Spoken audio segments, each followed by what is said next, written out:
Ng gabi ho, mga boss, o di isa pa. O, alas 9 pa lang naman, di ba? At least naihinga ko na yung sakit ng loob ko. O, kagabi, puyat ako, mga pre, no. Si mama sakit ng loob niya Oo. Siyempre, alalayan mo, sabi ko, baka ma-depress sa totoo lang. Dito tayo, mga pre. Mga camping ka. Ganti ni Go. Bongo, tinumbok ang mga mastermind na kontraktor na buhaya. Ngayon si Bongo, magbigay tayo ng reaction dito. Huwag na tayong paikot-ikot pa. Huwag natin ilihis ang katotohanan. Huwag niyo pong lokohin ng Pilipino. Aba, may 563,000 views. Dami 563,000 views. One day lang to. Kaya ito, wag daw lukoyin ng mga Pilipino. Kawan ng lolo ko sa Pilipino Di ka naman senador ng Pilipino. Senador ka ni Duterte. O tuloy mo, Bongo. Tumbukin po natin ang dapat. Tumbukin po natin yung talagang mastermind. Papunta na doon sa mastermind Ang tinutumbok natin dito, sino yung mga buhaya? Tinutumbok natin sino yung mga buhaya. Talaga malapit na Ang dami-daming mga kongresista na sila mismo ang kontraktor. Sila mismo. Congressman talaga na kontraktor. Yung kontraktor talaga. May pagkakamali kamag-anak ko. Ako na po mismo ang magpapakaso at magpapakulong po sa kanila. And it would be very unfair on my part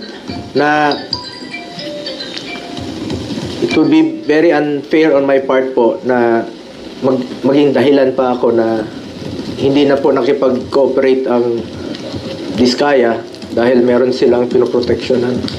Ako na pong nananawagan muli, not only sa Diskaya, nananawagan po ako sa lahat ng witnesses, Diskaya, lahat ng contractors, magsabi kayo ng totoo.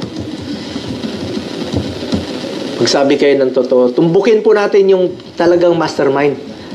Papunta na Papunta na doon sa... Puro ka papunta na, tumbukin. Wala kami sinasabi. Sino ba? Tukuin mo. Mastermind Sa ICI, alam niyo sino yung mga mastermind. Tumbukin niyo po. Sa DPWH, sa Ombudsman, tumbukin niyo yung mastermind. Sino po yung mga nasa likod nito? Sandali, Bongo, Sino ba mastermind ka mo, Bongo? Ito. Pakinggan mo to kung sino mastermind, Trillanes, kakasuhan ng plunder si Bongo. Ano to? 10 hours ago lang ito. At meron itong 162,214 views. Ang dami, Tumbukin ng ito. Si dating Senador Antonio Trillanes. Hinga natin ng reaksyon doon nga sa naging press con ni Senador Bongo dyan sa Senado. Magandang hapon po, Senator. Hapon po sa inyo, kasamang Sandro at kasamang Willie at sa ating mga listeners. Senator, magandang hapon. Napanood niyo po ba yung naging press con ni Senador Bongo? Bongo, ito yung ito yung press con mo, sinagot na ni Senator Trillanes. Tuloy. Denial niya? Hindi po natin napanood pero napadala po sa akin yung mga highlights ng press con niya.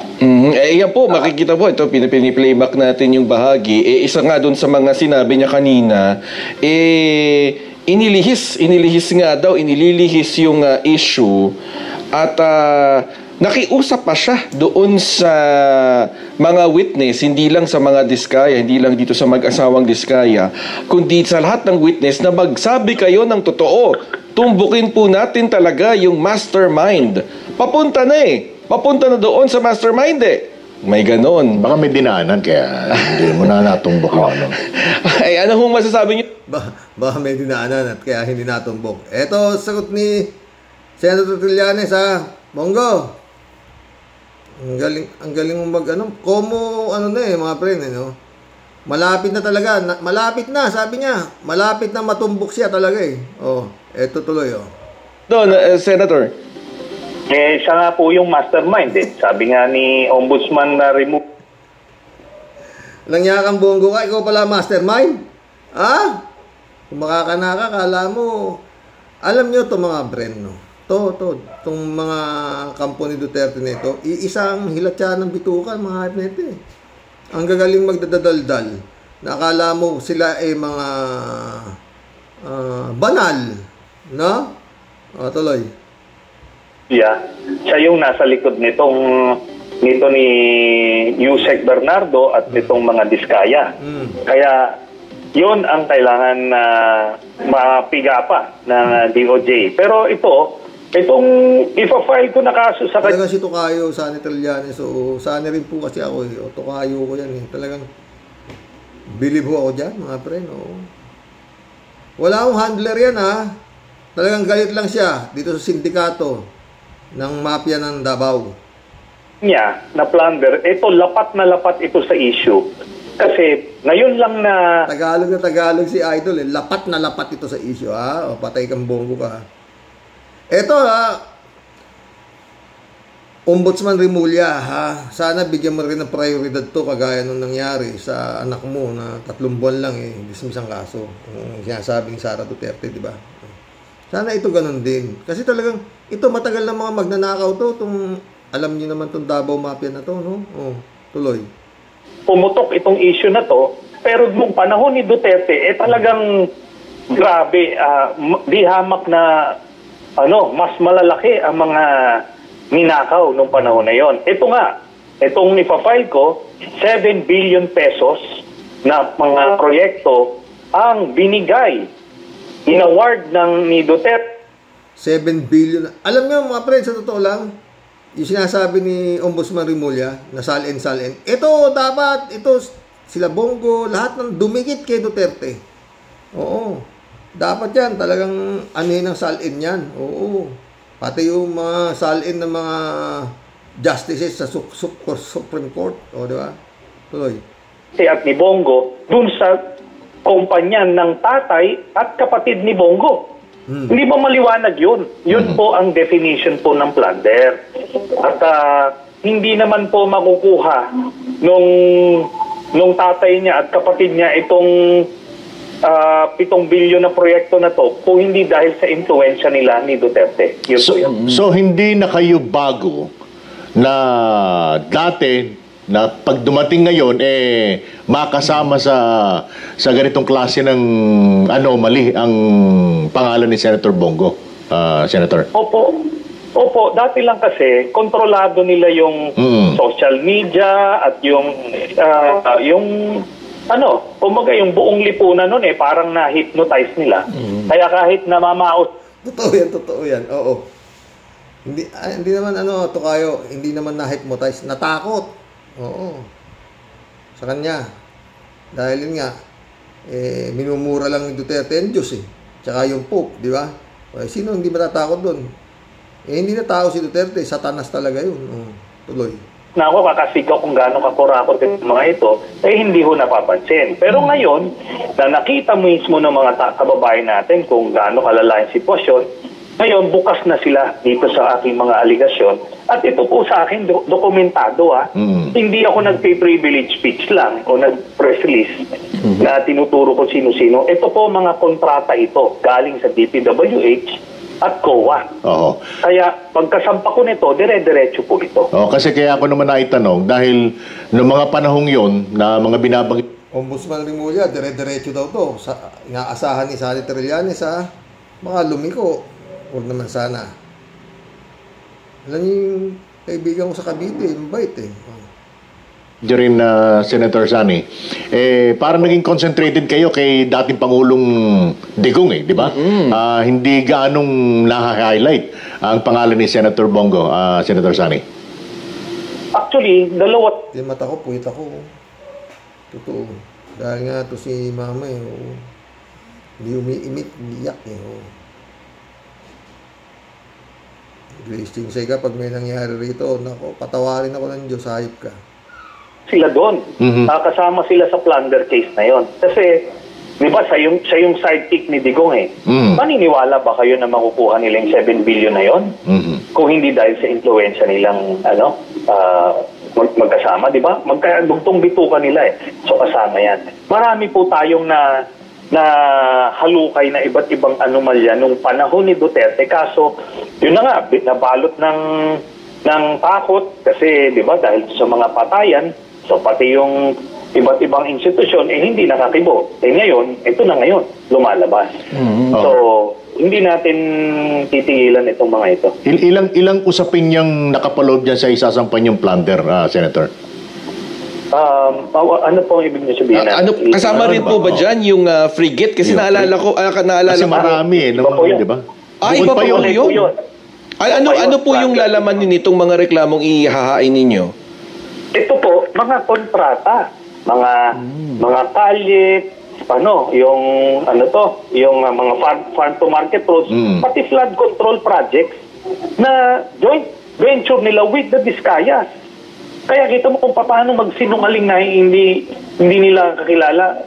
Mismong si Mayor Vico Soto, ang sinasabi na ang amo nito ni Diskaya ay si Bongo. Kasi tingnan mo, sumibol yan. Lumago yung kanyang negosyo by her own admission noong 2016. Maniniwala ba kayo na merong sisikat dyan na walang pahintulot ni Duterte at ni Bongo? Ganun lang ho kasimple yan eh. Hindi ito mga ordinaryong mga kontratista lang. Mga favored ito. Ito yung kanilang mga piniling mga kontratista para pagkakitaan nila. Senator Sani, nabanggit nyo na rin lang mga Diskaya. Kahapon, officially, nag-withdraw na sila na hindi na sila makikipagtulungan dito sa investigation. Anong thought mo rito, Senator? Yun na nga po. Anong dahilanan? Kasi nung tinatanong siya tungkol sa mga kontrata niya with yung CLTG, na ito yung kumpanya nung tatay ni Bongo, ayaw nang umamin. Okay. Hindi pwede yan. Diba? So, pinoproteksyonan niya. At CLTG mismo, yan yung pangalan ni Bongo, Christopher Lawrence Tesoro Go. Diba? Tapos sasabihin niya wala daw siyang kinalaman nun. Hindi pa raw siya pinapanganak, meron na nun. Bakit may initial na niya? Pinaglololokon. Napakasinungaling talaga ito, mga friend. Mga kampo ni Duterte, Puro sinungaling, Wala ko yata matino, lahat. Man tayo, wag naman ganun. ang kiniklaim ng mag-asawang Diskaya, ang naging dahilan ng kanilang pag-atras para sa application nila sa maging state witness, dahil dun sa komento na ng ICI na wala daw ni isa ang potential na maging state witness. Wala ba talagang potential itong mag-asawa na maging state witness? Alam niyo, depende nga kasi yan Pag nakita mo yung mga conditions nila, then Secretary Boying Rimulya, na kailangan isoli nyo lahat, tapos nakita nyo yung remorse, tapos walang proteksyon. Kasi itong sila Diskaya, kaya ang lakas ng loob nito nung una, sinalang sila sino? Di ba si Marcoleta yung Blue Ribbon Committee noon?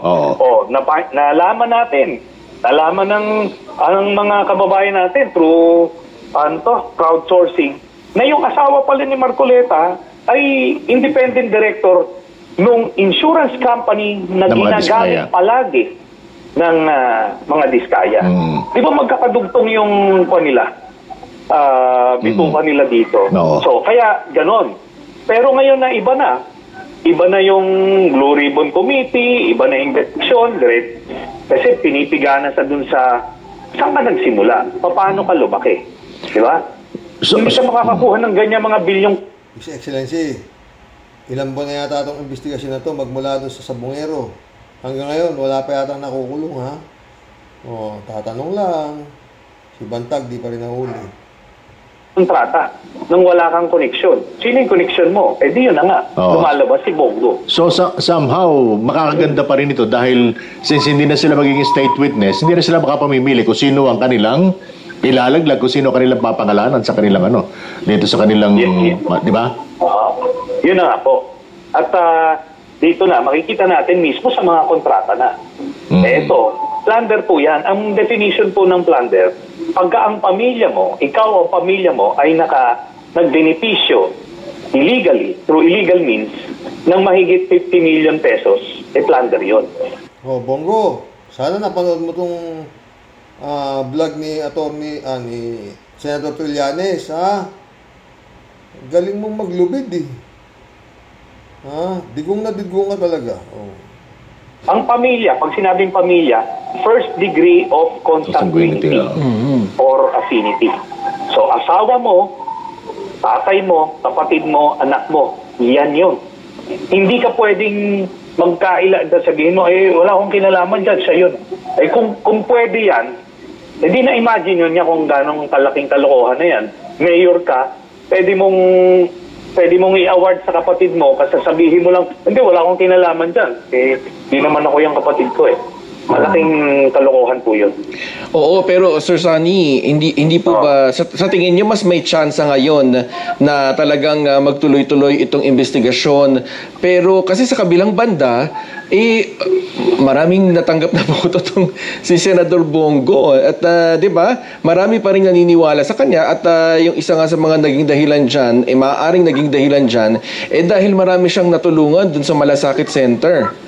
Yan ang problema sa ating mga nasa laylayan, ha? Nakikita natin yung itinutulong ito mga walang yung politiko na to. Hindi naman nila yung pera. Oo. Tingnan mo paliwanag ni Senator Trillanes, ha? Magtutuloy-tuloy kaya ito at saka mapapaniwala natin ang publiko? Ganito po yan. Yan. Ano pa man, kahit popular yan, pero kung nagnanakaw ka, ito, lumalabas ito, mas malaki yung ninakaw kaysa doon sa ibinigay. Tapos yung ibinigay, saan magaling yun? Di ba pondo ng gobyerno rin yun? Mismo. Ginamit para i-build up siya. Di ba? Nakita natin yun. Pera ba? Kasi yung pambili ng boto. Oh. Di naman pera ng mga bumibili yan, eh. Pera ng yung mga ninakaw nila, di ba?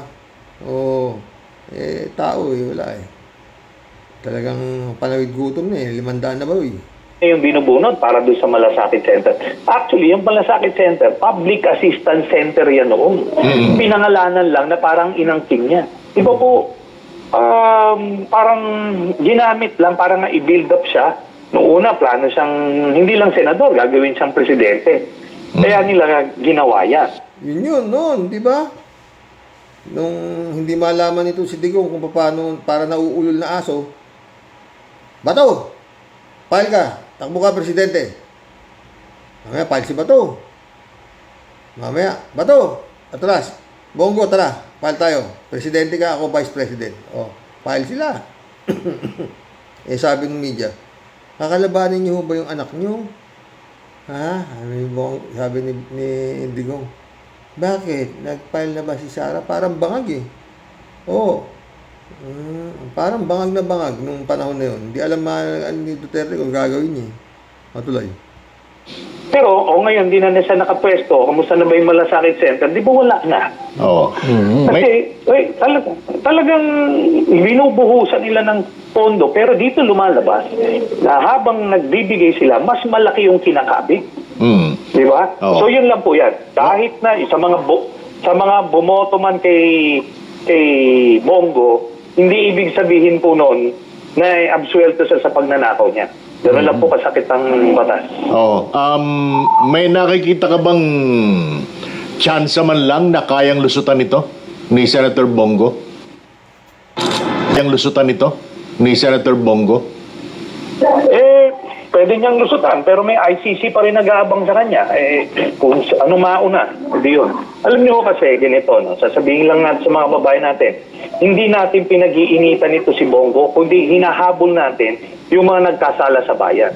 Kung nabola kayo nito, nakita nyo lang itong parang tumutulong sa Malasakit Center. Hindi nyo ho nakita yung nakikita ko. Hindi ho ninyo na nalaman yung nalalaman ko base dito sa mga... Ako, Tokayo, alam ko. Oo.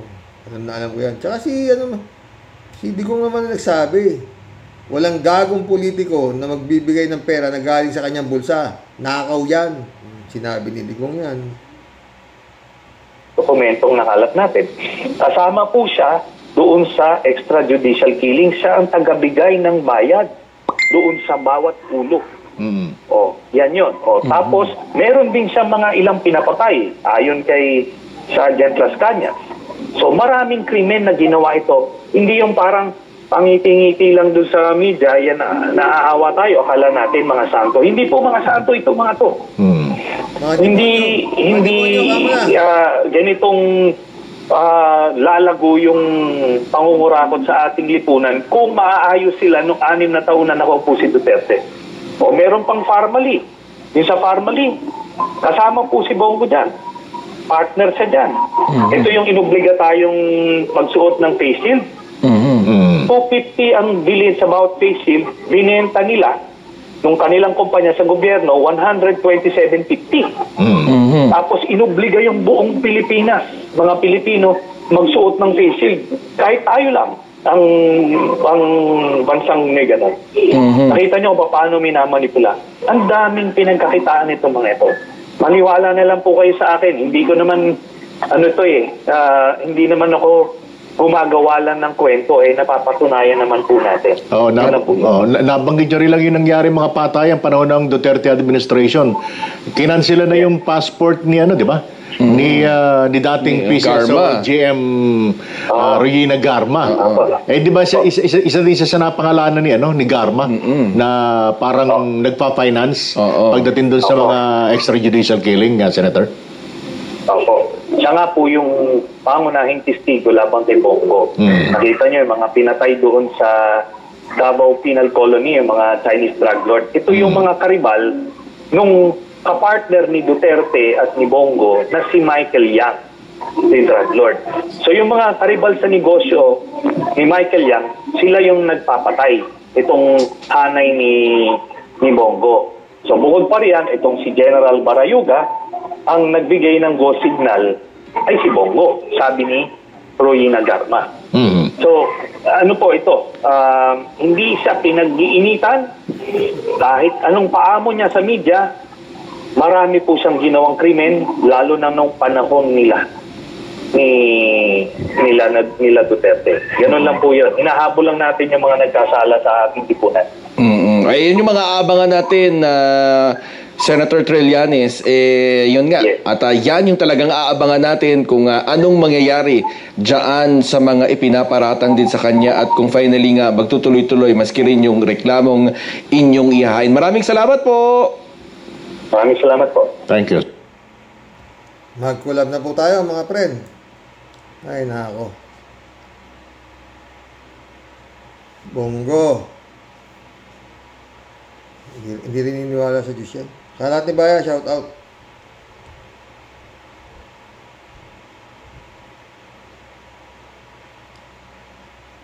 Kalat ni Baya ulit ito. Good evening, Karox. Kasani, ulit-ulit na lang. Basta pogi. Talagang ginagagabihin. God bless your family. God bless. Kalat ni. Pagkita ko talaga mga friend. David Alin Mindoa, shout out. Good evening po, Karox. Mukhang ginagabi tayo. Yun nga David Alin Mendoza, shout out. Karox, may napanood po akong vlog, hindi ka camping. Na content niya po, yung si Pebbles. Napanood ko rin. Na dating DDS. Nasabi, may balak daw ang Sara Army na i-assassinate si BBM. Totoo yan. Kaya nga sabi ko, di ba, mag-ingat yan. Ang masasabi ko lang po, ay karma yan ni BBM dahil alam naman po nating lahat na may nangyaring dayaan nung nakaraang 2022 presidential election. Kaya ang masasabi ko po kay BBM ay tiisin niya na lang lahat ang mangyayari sa kanya dahil ginusto mo yan at nakipag-partner ka pa sa presidente ng impyerno. Totoo. Hindi, actually, sabi nga ni BBM nun, gusto niya, ayaw siya para si Sara gustong presidente. Ay, sabi ni BBM, laban akong laban. Buti. Buti ganun. David Alvin Mendoza ulit. Karos, mahilig kasi magbida-bida itong si Digong. At ang Panginoon Diyos pa, ang pipili niyang batikusin. Kawawang nila lang. Di ba niya alam na wala tayong karapatan na questionin ang mga kagustuhan ng mangyari ng Diyos? Totoo. Sa bagay, mga demonyo talaga ang maglalakas loob na lipustain ang Diyos. Totoo. Sam AJ, shout out. Karox, sana lindulin pa mga Duterte. Totoo. PJ Shop, shout out ha. Wag naman, hindi naman pakikinggan ng Diyos ang hindi magandang dasal. Rather, ipagdasal natin na maliwanagan sila. Alam ko namang galit na tayo sa pinaggagawa ng mga Duterte, pero Diyos ang bahala sa kanila. Ito yun.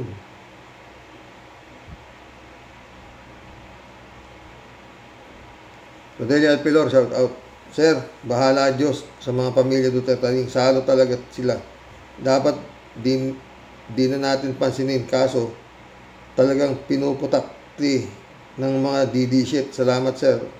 Ingat po. God bless sa ating lahat. God bless, Rodelia.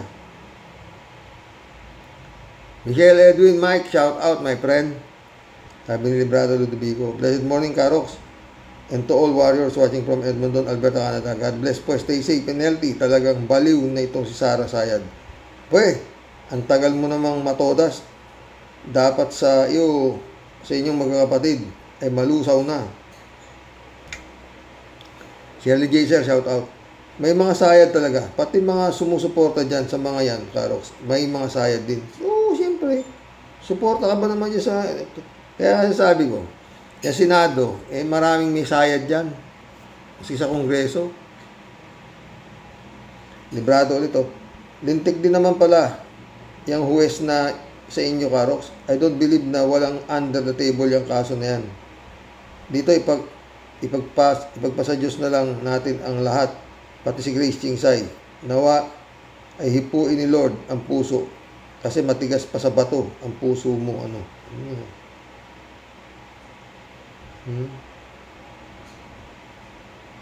Elizabeth Iscari ulit Good morning, Sir Rox. Ibang klase talaga si Digong nito at mga anak niya. Nasa kanila na ata lahat ang kasamaan. Bastos, walang galang sa Diyos, mamamatay tao, magnanakaw, manyakis. Ano pa ba ang kulang sa pamilya ito?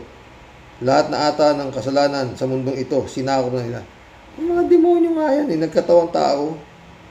Kaya sabi ko, kung ang Panginoong Jesus nagkatawang tao, lalang ng Espiritu Santo, yung mga hayop na yan, nagkatawang tao, lalang ni Satanas.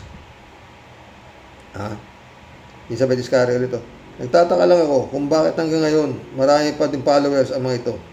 Yung mga politiko na hanggang ngayon, pinagsisilbihan ng isang demonyo. Bakit? Dahil ba demonyo din sila? Tumpak.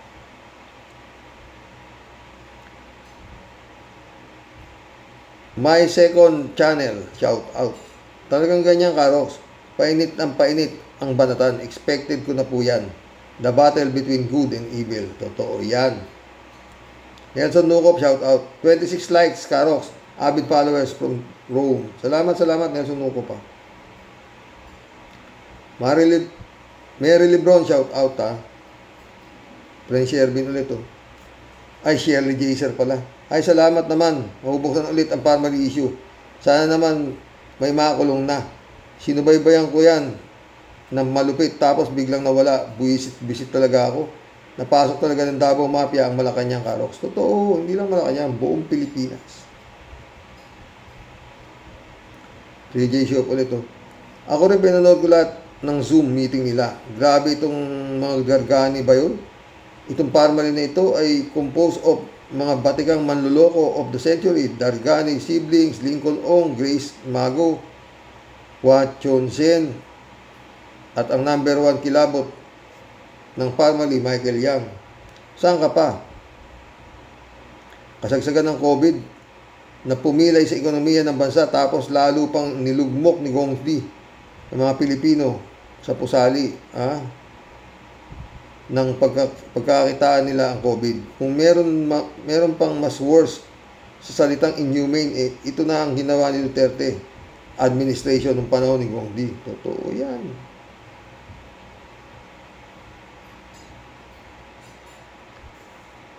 Josme Kiyame, shout out. Morning po, sir. Si Sarah Mau naman. Si Sarah Mau naman po nag-uumpisa na kasinungalingan tungkol sa administration ni BBM. Sumasagot lang si Attorney Claire. Sobra naman kagagahan ni Sarah Mau. Alam naman natin lahat kung sino ang simula lahat sa mga Duterte, di ba? O, totoo yun. Regisyo po nito. Si Atty. Claire naman, may resibo kung sagutin niya ang mga parato ni Sara. Si Sara, may malang. Puro dada, walang resibo. Totoo. Glenn Adjo, shout out Friend Shermin Sapeda, shout out. Christiansen, July 7, Alcantara, shout out sa inyo. Annalisa Apolinar, shout out mga bossing Pastor John Lagon, shout out. Sabi ni Prince Sherwin. Sumasampay po impong basya, putedeli po. Maarangkada po sa pagbati sa iyo, Sir Rox, sa buong Team Rocky Warriors the Great. Ang sa inyo po ay naghahatid ng walang kamatayang pinakamahabang talata sa kasaysayan ng pag-vlog po ni Sir Rox. Tawa ka ng tawa niya. Magpasensya niyo na po lang ang inyong senyor na Tia Deli. Dito lang po ako nakakabawi ng pagbanat at paghambalos sa ating pong mga kasaway na kutong lupa at mga anay at surot po sa ating bayan minamahal. Sobra pong inabuso at binalahura ng mga pesing yawa ang mga anak po sila talaga ang mga hinayupa.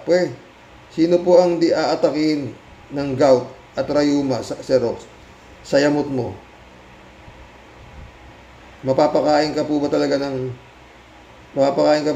lahat ng bawal. Resulta, losartan to the max. Yun nga. Kaya ako po, Sir Rox, ipagpapatuloy ko na po lang ang aking pag-asa, ang pananampalataya sa aming bagong John Lloyd ng Cavite chapter.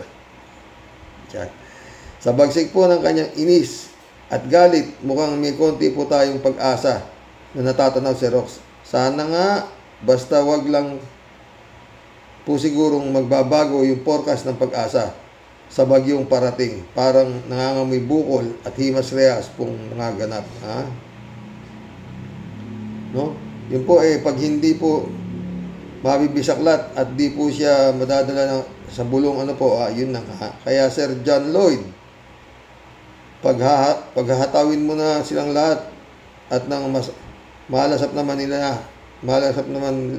po namin ang bagsik ng hanging habagat na matagal na pong nag-aalimpuyo. Kapag ikaw po, sir, nakapag-sample sa amin, medyo namimiligro na po talaga ang pagiging diehard sa pugong biyahero. Atay tayo. Mag-iiba na po talaga ako ng landas, Sir Rox. Di ko na po tatakwil ang amin pong sikat na maangas na bayan po ng Cavite. Jan Dimango, my friend, shout out.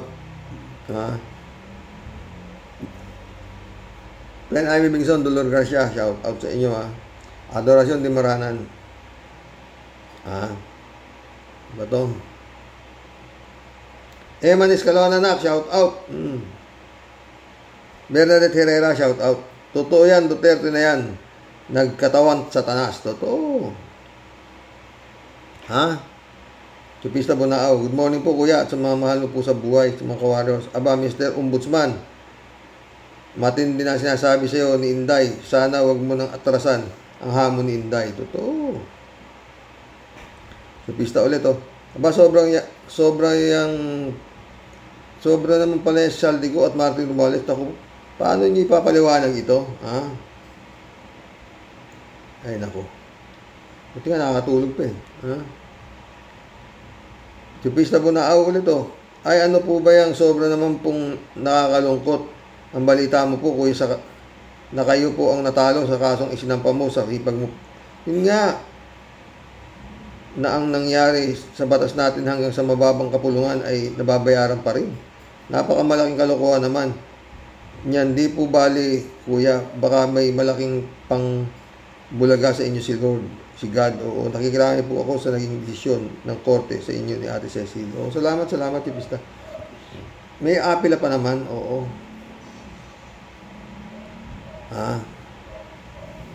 Noelio Damaso, shoutout. Si Rox, kulang sa bembang yan si Sara, kaya daldal ng daldal. Pwede.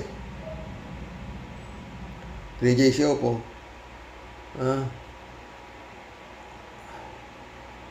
Hello, Sir Rox. Yan naman si Sara, may makakuda niya, wala sense. Kasi mga pinagsasabi niya, parang pang-kanto girl lang. Parang manginginom sa kanto. Si Atty. Claire, pag nagsalita, edukado, may sense, katotohanan, may resibo, kaya di sila equal ni Sara. Si Sara, basura. Ang bibig kasing basura ng tatay niya at mga kapatid. Totoo yan, 3J Siop ka. 3J Siop ulit to. Hindi naman nakikipag-argumento si Atty. Claire kay Sara kasi wala naman dapat pagdebatihan. Sinasagot lang ni Atty. Claire ang mga kasinungalingan ni Sara. Kaso si Sara, di niya matake na kinukorek siya ni Atty. Claire. Yan talaga mga bratinela. 3J Siop ulit to. Si Rox, yan si Gongdi, talagang evil kung hindi niya matanggap ang religion natin. Aba, mas lalo di natin tatanggapin sa ating religion. Excuse me, manigas siya. Totoo. Gagawin siya. 3J Siop ulit to. Hello, Sir Rox. Si Sara talaga, ginagawa niya na lahat ng paraan para 2028. Kaya si Hodang, sagasaan niya ang masagasaan. Ayan na, sisimula na siya ng planadong destroy the kakompetensya sa 2028 at under one target, Bongo. Ibang kulasi talaga itong si Madam Sara. Contender kasi pala si Bongo sa presidency sa 2028. Naku, 3J Siop ka. Nakakilabot yan. Mga hayop na yan.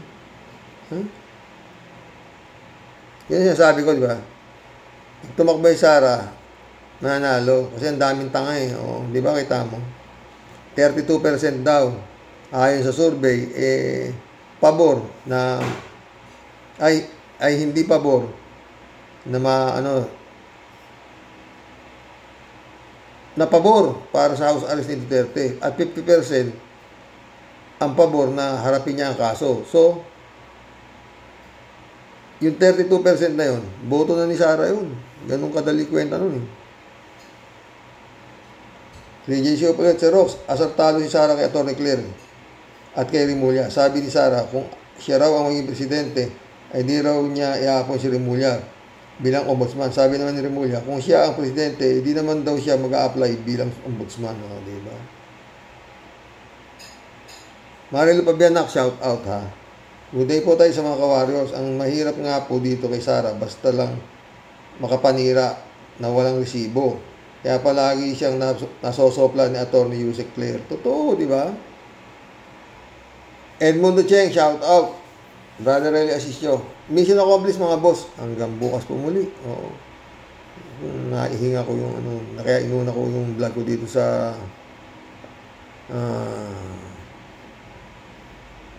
nalulukuban ni Satanas na mga hipag ko mga boss.